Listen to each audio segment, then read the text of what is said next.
While on vacation, a man named Leonard comes to talk to Wen. He seems nice at first, but later he tells Wen and her parents that he needs their help to save the world. Wen is playing with Leonard when 3 other people show up with strange weapons, making her feel worried. She runs to tell her parents, but it's too late. The visitors come into the cabin and tie them up. Eric, Wen's dad, even gets hurt. Leonard and his friends, Sabrina, Adrienne, and Redmond, say that they haven't met before and don't want to hurt the family. They believe that they have been chosen by an unknown power to find Wen and her parents to help stop the end of the world. They think that there will be a big disaster with rising oceans, a deadly disease, falling sky, and never-ending darkness. But, to stop this from happening, the family must sacrifice one of their own. Eric and Andrew think that the group is lying and that the attack is based on hate and crazy ideas. After Wen's family refuses to choose a sacrifice, the visitors carry out a gruesome ritual where they kill Redmond by beating him to death. Eric, who has a concussion, sees a bright figure as Redmond dies. The news on TV reports that tsunamis are wreaking havoc, which Leonard claims is the beginning of the apocalypse. Andrew realizes that Redmond is actually Jeff O'Bannon, a homophobe who had attacked him in a bar, and believes that O'Bannon has come for revenge. The visitors, however, maintain that they are driven by their visions and not hatred.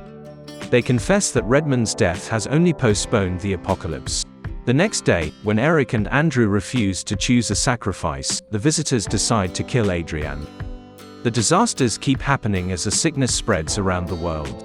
Andrew thinks that the visitors expected the news to report on these things.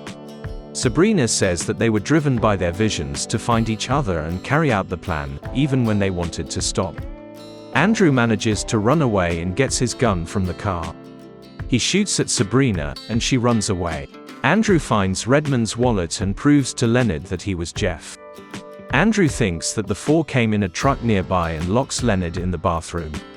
Sabrina breaks into the house, and Andrew hurts her badly. Leonard tricks Andrew into coming into the bathroom and takes the gun from him.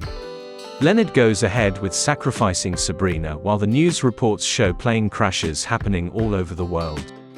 The end of the world seems to be drawing near, so Leonard takes the remaining 3 onto the back deck. The sky turns black, and lightning sets the earth on fire. Leonard reveals that they have only minutes to choose before it's too late and sacrifices himself by cutting his own throat. Eric now believes that the intruders represent the 4 horsemen of the apocalypse, and he doesn't want Wen to grow up in a destroyed world. He decides to sacrifice himself to save his family and the world. Eric believes that their family's love is pure and they were chosen for this sacrifice. Andrew reluctantly shoots and kills Eric to fulfill the sacrifice. Andrew and Wen discover the visitors' truck and find evidence that supports their story. They head to a nearby diner where they watch news reports on TV confirming that the disasters have stopped and the world has been saved. Later, as they return to the truck, the radio starts playing Boogie Shoes by KC and the Sunshine Band, the same song that Eric had played for them on their way to the cabin. He too then drive away from the cabin and back into the world, relieved that the apocalypse has been averted. Well, that's the end of our recap for Knock at the Cabin.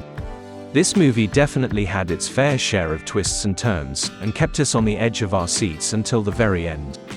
If you haven't seen it yet, we definitely recommend checking it out.